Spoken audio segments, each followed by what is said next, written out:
ನಂದೊಂದು ಸಂಸಾರ ಚಂದ ನಡಿಬೇಕು ಅಂತ ತಿಳ್ಕೊಂಡು ನನ್ನ ಮಕ್ಕಳು ಓದಬೇಕು, ನನ್ನ ಗಂಡ ಊರಾಗ ಒಂದು ಹೆಸರು ಮಾಡಬೇಕು, ನಾವು ಇನ್ನೊಬ್ಬರ ಮನೆ ಮುಂದೆ ಕೈ ಒಡ್ಡಬಾರ್ದು, ನಮ್ಮದೊಂದು ಸುಂದರ ಸಂಸಾರ ಕಟ್ಟಬೇಕು ಅಂತ ನೂರಾರು ಕಷ್ಟಗಳನ್ನು ತಾಳಿಯೂ ಸಹಿತ ಇನ್ನೊಬ್ಬರಿಗೆ ಹೇಳದೆ ಸದಾ ದುಡಿಯುವ ಈ ದೇಶದ ತಾಯಂದಿರು ಭಾರತ ರತ್ನಗಳೇ. ಅವು ಸಹಿತ ಭಾರತ ರತ್ನ.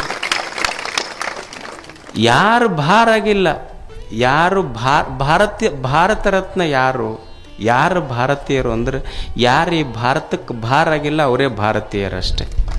ದುಡಿತಾರೆ ಇಲ್ಲ ಅವರು ಪಾಪ. ಅವು ಇಷ್ಟು ದುಡಿತಾವಲ್ಲ, ಒಮ್ಮೆ ಅನ್ಬೇಕು ನೀವು, ನಿಮಗೆ ಎದಕ್ಕೆ ಸಿಟ್ಟು ಬರ್ತೈತಿ ಗಂಡು ಮಕ್ಕಳಿಗೆ ಅಂದ್ರೆ ಒಟ್ಟ ಇಷ್ಟು ದುಡಿತೀವಿ ನೋಡ್ರಿ ಹಂಗೆ ಅನ್ನೋದಿಲ್ಲ. ಇನ್ನೂ ಒಂದು ಚಂದ ಅದು ದುಡ್ದಂಗೆ ದುಡಿತೀವಿ. ಏನದು ಅದು ದುಡ್ದಂಗೆ ದುಡಿತೀವಿ. ಒಂದು ಫೋನ್ ಹಚ್ಚಿ ಕೇಳಿಲ್ಲ ನಮಗೆ ಮಧ್ಯಾಹ್ನ ಊಟಕ್ಕೆ ಬರ್ತಾರೆ ನಾನು, ಹೌದಲ್ಲ? ಅಲ್ಲ ಪಾಪ ಆಕಿ ಹೆಣ್ಮಗಳು ಇಷ್ಟು ವರ್ಷ ದುಡ್ಯಾಕತ್ತಾಳ, ನೀವು ಒಮ್ಮೆರೆ ಹಚ್ಚಿ ನಾ ಬರೋದು ಲೇಟ್ ಆಕೈತಿ, ನೀವು ಉಂಡಿ ಇಲ್ಲ ಅಂತ ನೀ ಕೇಳ್ಬೇಕು ನೋಡೋಣ. ಕೇಳಿ ಏನು ನೀನು ಕೇಳಿಲ್ಲ. ಒಬ್ಬನಿಗೆ ಸಮಸ್ಯೆ ಆಯ್ತು, ಭಾಳ ಸಮಸ್ಯೆ ಆಯ್ತು. ಒಬ್ಬ ಜ್ಯೋತಿಷ್ಯ ಹತ್ರ ಭಾಳ ಸಮಸ್ಯೆ ಆಗೈತೆ ರೀ ಮನ್ಯಾಗ. ಏನು ಸಮಸ್ಯೆ ಆಗೈತಿ? ಒಟ್ಟ ನಮ್ಮ ಮನೆಯವ್ರಿಗೆ ನಮಗೆ ಹೊಂದಿಕಿಲ್ಲ. ಅಲ್ಲಿ ಏನು ಸಮಸ್ಯೆ ಹೊಂದಿಕಿಲ್ಲ ಅಂದ್ರೆ ಏನಾಗೈತಿ?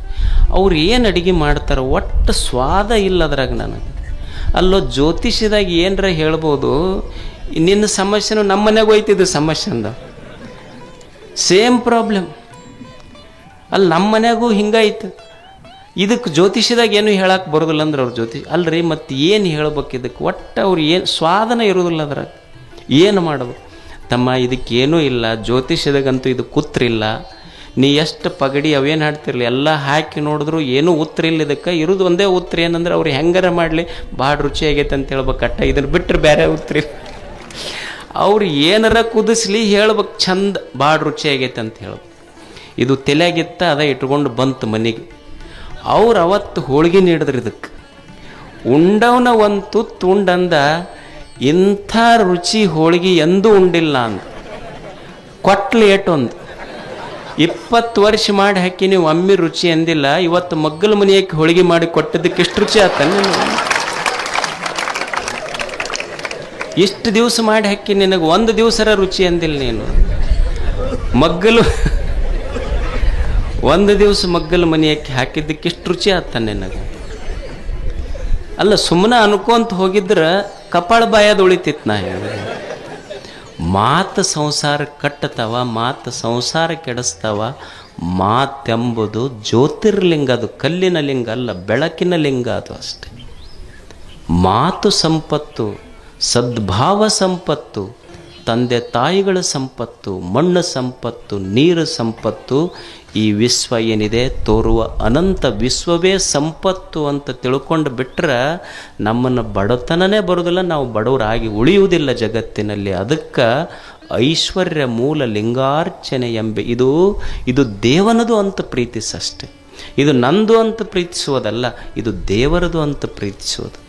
ಇದು ಜೀವನ, ಈ ಜಗತ್ತೇನಿದೆ ದೇವ ಕೊಟ್ಟಾನ ಅಂತ ಪ್ರೀತಿಸಷ್ಟೆ. ಈಗ ನೀವೊಂದು ಮದುವೆಗೆ ಒಂದು ಮಾವ ಒಂದು ಉಂಗುರ ಹಾಕಿರ್ತಾನೆ. ಏನು ಎಲ್ಲರಿಗೆ ಬಲಗೈಯಾಗ ಹಾಕ್ಕೊಂಡು 4 ಬಟ್ಟು ತೋರಿಸ್ತಿರೋದಿಲ್ಲ, ಇದ ಮುಂದೆ ಮಾಡ್ತಿರ್ತಾನೆ ನಮಸ್ಕಾರ ಮಾಡುವಾಗ ಹೇಳುವಾಗ. ನನ್ನ ಕರೆದೆ ಅವ್ರು ಯಾರೂ ಕರೆದಿಲ್ಲ. ಆದರೂ ಅಂದ್ರೆ ಒಬ್ಬ ಮಾವ ಸುಮ್ಮನೆ ಒಂದು ಉಂಗುರ ಕೊಟ್ಟಿದ್ದಕ್ಕೆ ಮಾವಿಗೆ ಅಷ್ಟು ಸಲ ನೆನಪಿಸ್ತೀವಿ. ಮಾವ ಒಂದು ಉಂಗುರ ಕೊಟ್ಟಿದ್ದಕ್ಕಿಷ್ಟು ನೆನಪಿಸ್ತೀವಿ. ಮಹಾದೇವ ಒಂದು ಬದುಕ ಕೊಟ್ಟಾನ, ಈ ಜಗತ್ತು ಕೊಟ್ಟಾನ, ಅವನನ್ನು ಎಷ್ಟು ನೆನಪಿಸಬೇಕು. ಈ ಸುಂದರವಾದ ಜೀವನ ಜಗತ್ತು ಇದು ಸಂಪತ್ತಿದು ಅಷ್ಟೇ ಅಂತ ತಿಳ್ಕೊಂಡು ಬದುಕುವುದು. ಮೋಕ್ಷ ಮೂಲ ಘಟ ಸಂತೃಪ್ತಿ ಎಂಬೆ. ಮೋಕ್ಷ ಅಂದ್ರೆ ನಾವೇನು ತಿಳ್ಕೊಂಡಿವಿ ಎಲ್ಲ ಮುಗಿದ ಮೇಲೆ ಎಲ್ಲೋ ಆಗೋದಂತ ತಿಳ್ಕೊಂಡು. ಮೋಕ್ಷ ಇದರ ಅರ್ಥ ದುಃಖವಿಲ್ಲದ ಸ್ಥಿತಿ ಅಷ್ಟೇ. ದುಃಖ ಇರಲಾರ್ದಂಗೆ ಇರೋದು. ಆನಂದವೇ ಮೋಕ್ಷ. ಆನಂದ ಇದ್ದಿ ಅಂದ್ರೆ ಅದೇ ಮೋಕ್ಷದ ಸ್ಥಿತಿ ಅಷ್ಟೇ. ಅದಕ್ಕೆ ದುಃಖ ಯಾಕಾತು ಅಂದ್ರೆ ಬಯಸ್ತೀವಲ್ಲ, ಅದಕ್ಕೆ ದುಃಖ ಆಗೈತಿ. ಏನೋ ಬಯಸ್ತೀವಲ್ಲ, ದುಃಖ ಆಗ್ತೈತಿ. ದುಃಖ ಯಾಕಾತ ಮನುಷ್ಯಾಗಂದ್ರೆ ಏನೋ ಬಯಸ್ತೀವಿ ನಾವು, ಅದಕ್ಕೆ ದುಃಖ ಆಗ್ತೈತಿ.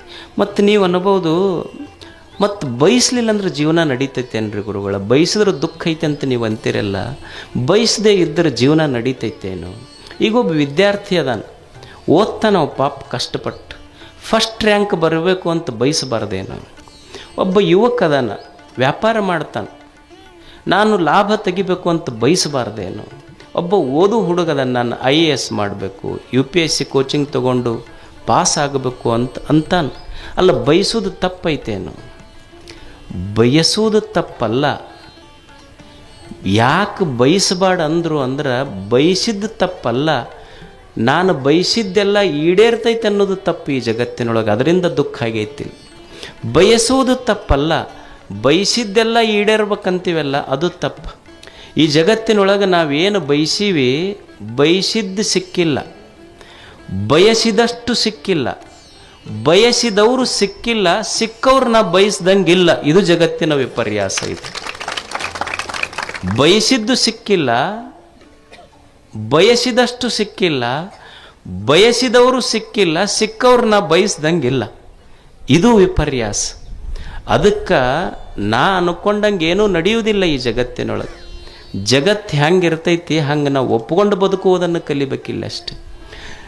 ಈ ಜಗತ್ತೈತಲ್ಲ, ಇದು ಎಷ್ಟು ಕೋಟಿ ಜನ ಅದೀವಿ ನಾವಿಲ್ಲಿ. ಇಷ್ಟು ಕೋಟಿ ಜನ ನಾ ಅನ್ಕೊಂಡಂಗೆ, ನಾ ಅಂದಾಗ ಮಳೆ ಬರಬೇಕು, ನಾ ಅಂದಾಗ ಮಳೆ ಹೋಗ್ಬೇಕು. ಈಗ ನಾ ಅಂತೀನಿ, ನಮ್ಮ ಜಾತಿಯವ್ರ ಹೊಲದ ಮೇಲೆ ಅಷ್ಟೇ ಮಳೆ ಆಗ್ಬೇಕಂತ ನಾ ಅಂದೆ ಅಂದ್ರೆ ಅದು ಮೋಡ್ ಅಂತೈತಿ. ನಿಮಗೂ ತಲೆ ಕೆಟ್ಟೈತಿ ಅಂದ್ರೆ ನಮಗೇನ್ರ ತಲೆ ಕೆಟ್ಟೈತೇನ ಅಂತೈತದು. ನಾವು ಅನ್ಕೊಂಡಂಗೆ ಗಾಳಿ ಬೀಸಬೇಕು, ನಾವು ಅನ್ಕೊಂಡಂಗೆ ಹೊಳಿ ಹರಿಬೇಕು, ನಾವು ಅನ್ಕೊಂಡಂಗೆ ಬೆಳೆ ಬರ್ಬೇಕು. ಇದು ಯಾವುದು ನಡೆಯೋದಿಲ್ಲ ಇಲ್ಲಿ. ಈಗೊಂದು ಗಿಡ ಐತಿ, ಈ ಗಿಡದಾಗಿನ ಒಂದು ಸಣ್ಣ ಎಲೆ, ನಾ ಅಳಿಗಾಡ್ದಾಗ ಗಿಡ ಅಳಿಗಾಡ್ಬೇಕು, ನಾ ಸುಮ್ಮನಿದ್ದಾಗ ಗಿಡ ಸುಮ್ಮನೆ ಇರ್ಬೇಕಂದ್ರೆ ನಡೀತೈತೇನು? ನಡೆಯುವುದಿಲ್ಲ. ಗಿಡ ಅಳಿಗಾಡ್ದಾಗ ಎಲೆ ಅಳಿಗಾಡಬೇಕು, ಗಿಡ ಸುಮ್ಮನಿದ್ದಾಗ ಎಲೆ ಸುಮ್ಮನೆ ಇರ್ಬೇಕಾಗ್ತೈತಿ. ಹಂಗೆ ಈ ಜಗತ್ತನ್ನೋದೊಂದು ದೇವನ ವೃಕ್ಷ. ಆ ವೃಕ್ಷದಲ್ಲಿ ನಾನೊಂದು ಬರೀ ಎಲೆ. ಅದು ದೇವ ಯಾವಾಗ ಆರ್ಡರ್ ಮಾಡ್ತಾನೆ ಅವಾಗ ನಾ ಅಳಿಗಾಡಬೇಕು, ಸುಮ್ಮನೆ ಇರುವಂದಾಗ ಸುಮ್ಮನೆ ಇರಬೇಕು, ತಿಳ್ಕೊಂಡಿರಬೇಕು. ಈ ಅನಂತ ವೃಕ್ಷದ ಒಂದು ಸಣ್ಣ ಎಲೆ ಅಷ್ಟೇ ನಾನು ವೃಕ್ಷವಲ್ಲ ಅನ್ನುವ ಸತ್ಯದ ಜ್ಞಾನ ಮನುಷ್ಯನಿಗಿರಬೇಕಷ್ಟೆ. ಅದಕ್ಕೆ ನಾ ಅನ್ಕೊಂಡಂಗೆ ಏನೂ ಆಗೋದಿಲ್ಲ. ನಾವು ಬಯಸೋದು ತಪ್ಪಲ್ಲ, ಆದರೆ ಬಯಸಿದ್ದೆಲ್ಲ ಸಿಗತೈತಿ ಅಂತ ಸಾಧ್ಯ ಐತೇನು? ಈಗ ತಂದೆ ತಾಯಿ ಇರ್ತಾರೆ, ಅವ್ರಿಗೊಂದು ಅಪೇಕ್ಷೆ ಇರ್ತೈತಿ, ನನ್ನ ಮಕ್ಕಳು ಮುಂದೆ ಭಾಳ ದುಡ್ದು ಹಾಕ್ತಾರೆ ನನಗಂತ. ಈಗ ಸಣ್ಣ ಹುಡುಗರು ಇರ್ತಾವೆ ನೋಡ್ರಿ, ಸಣ್ಣ ಹುಡುಗರಿದ್ದಾಗ ಅವು ಅಂಬೆಗಾಲು ಇಟ್ಕೊಂಡು ಅಪ್ಪನ ಎದೆ ಮ್ಯಾಲ ಹಿಂಗೆ ಅಂಬೆಗಾಲು ಇಟ್ಕೊಂಡು ಬರ್ತಿರ್ತಾರೆ. ಅಪ್ಪ ವಿಡಿಯೋ ಮಾಡ್ತಿರ್ತಾನೆ. ವಿಡಿಯೋ ಮಾಡಿ ಅವ್ರ ಫ್ರೆಂಡ್ಸ್ಗೆಲ್ಲ ವ್ಯಾಟ್ಸಪ್ನಾಗ ಹಾಕ್ತಾನೆ, ನಮ್ಮ ಚಿನ್ನನ ವಿಡಿಯೋ ನೋಡ್ರಿ ಅಂತಂದು. ಮುಂದೆ ದೊಡ್ಡವ ಅಕ್ಕನ್, ದೊಡ್ಡವಾಗಿ ಆಸ್ತಿ ಬರೆದು ಕೊಡ್ತಿಲ್ಲ ಅಂತ ಎದೆ ಮೇಲೆ ಕಾಲು ಕೊಡ್ತಾನೆ. ಮತ್ತು ಅವಾಗೂ ವಿಡಿಯೋ ಮಾಡಿ ನಮ್ಮ ಚಿನ್ನನ ವಿಡಿಯೋ ಅಂತ ಹಾಕ್ಬೇಕು ನೋಡಿ. ಹೋಗಿ ಪೊಲೀಸ್ ಸ್ಟೇಷನ್ಗೆ ಯಾಕೆ ಕಂಪ್ಲೇಂಟ್ ಕೊಡ್ತೀಯಪ್ಪ? ಅವಾಗ ಚಿನ್ನನ ವಿಡಿಯೋ ವೈರಲ್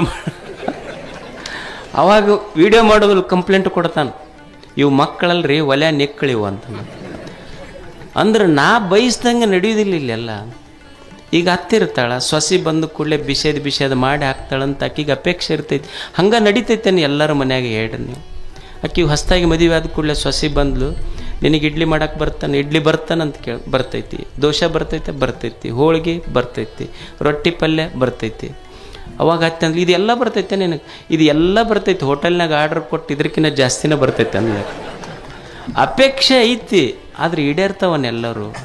ಅದಕ್ಕೆ ಗೊತ್ತಿರಬೇಕು, ಬಯಸಬಾರ್ದಂತಲ್ಲ, ಬಯಸಿದ್ದೆಲ್ಲ ಸಿಗುವುದಿಲ್ಲ. ಮತ್ತು ಸಿಕ್ಕಿದ್ದೆಲ್ಲ ಸದಾ ಸುಖ ಕೊಡ್ತೈತೆ ಅಂತನೂ ಇಲ್ಲ ಈ ಜಗತ್ತಿನಲ್ಲಿ. ಇದು ತಿಳ್ಕೊಂಡಿರ್ಬೇಕು ಮನುಷ್ಯ. ನಮಗೇನು ಸಿಕ್ಕೈತಿ ಅದು ಸದಾ ಸುಖ ಕೊಡ್ತೈತೆ ಅಂತಿಲ್ಲ. ಈ ಜಗತ್ತಿನ ನಿಯಮ ಏನೈತಿ ಅಂದ್ರೆ, ನಿನಗೆ ಯಾವುದು ಈಗ ಸುಖ ಕೊಟ್ಟೈತಿ ಒಂದು ದಿವಸ ದುಃಖ ಕೊಟ್ಟು ಹೋಗ್ತೈತೆ. ಅದು ನಿನಗೆ ಏನು ದಕ್ಕೈತಿಲ್ಲ ಅದು ಯಾವಾಗಲೂ ಸುಖ ಕೊಡ್ತೈತೆ ಅಂತಿಲ್ಲ. ಈಗ ನಿನಗೊಂದು 10 ಹೋಳಿಗೆ ಉಂಡ್ರೆ ಭಾರಿ ಸುಖ ಆಗತ್ತಂತ ನಿಮಗಿದ್ರೆ, 10 ಹೋಳಿಗೆ ಉಂಡ್ರೆ ಸುಖ ಆದ್ರೆ ಒಂದು 50 ಹೋಳಿಗೆ ನೀಡ್ತೀನಿ ಪೂರ್ಣವಾಗಿ ತೆಗಿರಿ ಅಂತ ಅಂದ್ರೆ, ಒಮ್ಮೆ ಹೋಳಿಗೆ ಉಂಡಾಗ ಸುಖ ಆಗೈತಿ, ಒಮ್ಮೆ ಅದನ್ನು ಸರಸ್ದಾಗ ಸುಖ ಆಗೈತೆ ಅಷ್ಟು. ಇಲ್ಲಿ ಯಾವುದು ಖಾಯಂ ಸುಖ ಕೊಡ್ತೈತೆ ಅಂತಿಲ್ಲ. ಈಗ ಒಂದು ದೊಡ್ಡ ಮನೆ ಕಟ್ಟಿಸ್ತೇಪ್ಪ, 4-5 ಬೆಡ್ರೂಮ್ ಕಟ್ಟಿಸಿ ಒಂದು ದೊಡ್ಡ ಬೆಡ್ರೂಮ್ ತನಗ ಮಾಡ್ಕೊಂಡಿರ್ತಾನೆ, ಇದು ನಾ ಕಟ್ಟಿಸಿದ ಮನೆ ಅಂತ.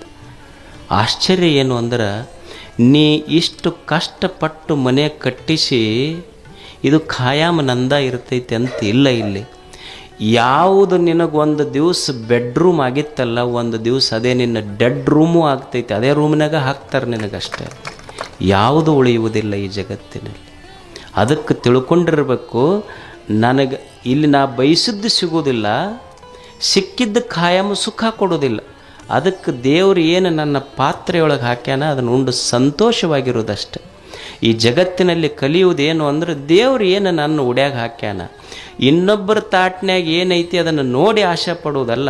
ನನ್ನ ತಾಟಿನೊಳಗೆ ಏನು ಹಾಕ್ಯಾನ ಉಂಡು ಸಂತೋಷ ಪಡುವುದೇ ಮುಕ್ತ ಜೀವನ. ಇದು ಜೀವನ್ಮುಕ್ತ ಅವಸ್ಥೆ ಅಂತ ಕರೀತಾರೆ.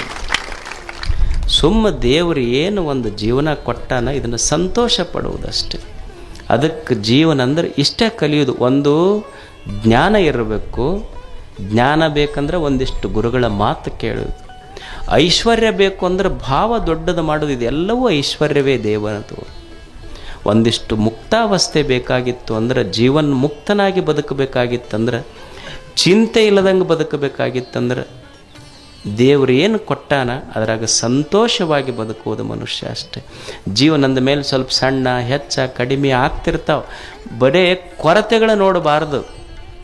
ಬರದಿಹುದರೆಣಿಕೆಯಲ್ಲಿ ಬಂದಿಹುದ ಮರೆಯದಿರು, ಗುರುತಿಸು ಒಳಿತಿರುವುದನ್ನು ಕೇಡುಗಳ ನಡುವೆ. ಬರೀ ಇಲ್ಲದಕ್ಕೆ ಭಾಳ ತಲೆ ಕೆಡಿಸ್ಕೋಬಾರ್ದು. ಈಗ ಪಾಲಕರು ಇರ್ತಾರೆ, ಏನ್ರಿ ನನ್ನ ಮಗ ಡಾಕ್ಟರ್ ಮಾಡ್ಬೇಕಂದೆ ಓದಲಿಲ್ಲ, ಇಂಜಿನಿಯರ್ ಮಾಡ್ಬೇಕಂದೆ ಓದಲಿಲ್ಲ, ಲಾಯರ್ ಮಾಡ್ಬೇಕಂತೆ ಓದಲಿಲ್ಲ, ಬರೀ ಹಳ್ಳ್ಯಾಗ ಕುಂತು ನೋಡ್ರಿ ಒಕ್ಕಲ್ತನ ಮಾಡ್ಕೊಂತಂತ ಮಕ್ಕಳಿಗೆ ಹಿಂಗೆ ಬೈಬಾರ್ದು. ಆತು ನೀವು ಓದಿಸಿ ಅಮೇರಿಕದಾಗ ಕಳಿಸಿದ್ರೆ ಏನು ಮಾಡ್ಬೋದಾಗಿತ್ತು? ನಿನಗೆ ಭಾಳ ಅಂದ್ರೆ ವರ್ಷ ತಿಂಗಳಿಗೆ 1 ಲಕ್ಷ ರೂಪಾಯಿ ಕಳಿಸ್ತಿದ್ದು. ನಾವು ಹೆಂಗೆ ಜೀವನ ಕಟ್ಟೋದು ಅಂದ್ರೆ, ನನ್ನ ಮಗ ಓದಿ ಇಂಜಿನಿಯರ್ ಡಾಕ್ಟರ್ ಲಾಯರ್ ಆಗಿ ಅಮೇರಿಕಕ್ಕೆ ಹೋಗಲಿ ಅಂತ ಅಮೇರಿಕದಕ್ಕೆ ಕಳಿಸಿದ ತಂದೆ ಶ್ರೀಮಂತ ಅಂತ ಅಲ್ಲ.